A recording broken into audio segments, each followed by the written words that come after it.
Hi, I'm John Molesky, host of Dialogue, and we're on the set. We just concluded recording a program on the new issue of the Wilson Quarterly. The Age of Connection is the cover story. It's a terrific image. And joining us, as he always does for these sessions, Steve Lagerfeld, the editor of the magazine, and we're happy to have one of the contributors, Rosen, with us. Christine normally writes for the new Atlantis, but she also lent her talents to the recent issue of the Quarterly. And welcome to both of you. I want to ask you both a sort of a personal question. Let's get personal here. How much more connected are you in your life as a result of these new technologies, Christine?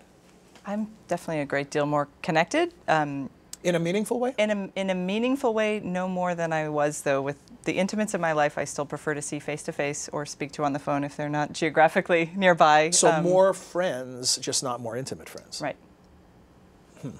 And is that how you use the technology, or is that built into the equation? Is that just the way it works? I think for many people that experience is true. I think you can have thousands of friends on Facebook, but still keep up closely and be intimately involved only with a handful of people. In some ways, I think evolutionarily, we're kind of wired that way. We're not wired to be in on the details of 3,000 friends. Yeah, Facebook friends, we can have thousands, but real friends. Steve, what about you? Well, my story is very similar. I have lots of connections, far-flung, as I have mentioned, long-lost cousins who've come back into view, and that's wonderful. But as far as close connections, as close friends, close family, that's a choice that you make as well, and that's a choice you make regardless of the technology. And technology can assist, and we have a limited capacity for those things. Some of us don't exploit it enough. Maybe the technology can help us do that a little more. But really, it's all about us and our habits and our choices, less than the technology, I think. And also, it didn't increase the hours in the day. All these new, we still have some finite issues to deal with. Time is still finite. Yeah. Rather than ask you a question, I'm going to ask you for a question. As people consider this question of the age of connection, all the questions that arise from it, what are the most compelling questions to you? One or two questions that you think are most important for people to explore? I think everyone who adopts a new technology, before embracing it fully, should ask themselves not only what can it do for me, but what might it do to me? And what is it replacing? And in other words, what is the problem which this technology is claiming to solve? And I think in many of our lives, those might raise some difficult questions. Do you really need to have a texting relationship with your mother? Should you just pick up the phone and talk to her?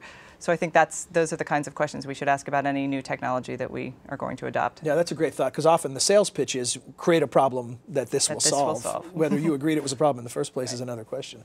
And my answer would be to second Christine, but also to say, think carefully about who and what you reach out to with this new technology. If you're just reaching out to all the people that you already reached out to and learned about the things that you're already learning about, you're not accomplishing much. You maybe are being more efficient, or maybe you're actually compromising your relationships if you're texting mom instead of talking to her. These technologies give us the opportunity to learn new things, to contact new people. Most of us don't actually do that. And that's one of the great, I think, unexplored frontiers of this, despite all the rhetoric.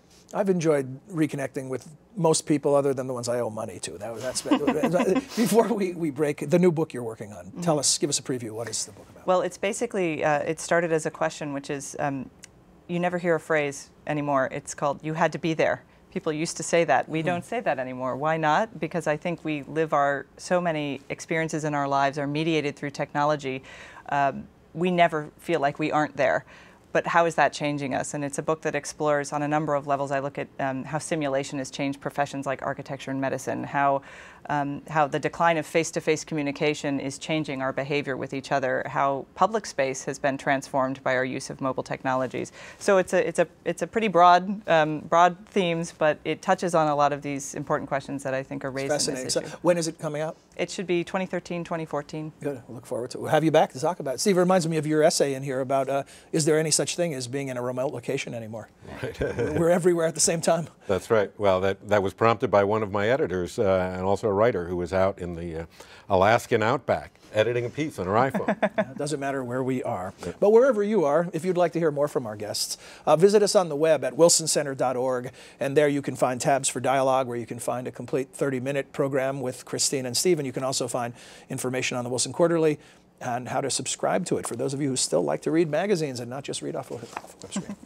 Thanks for joining us.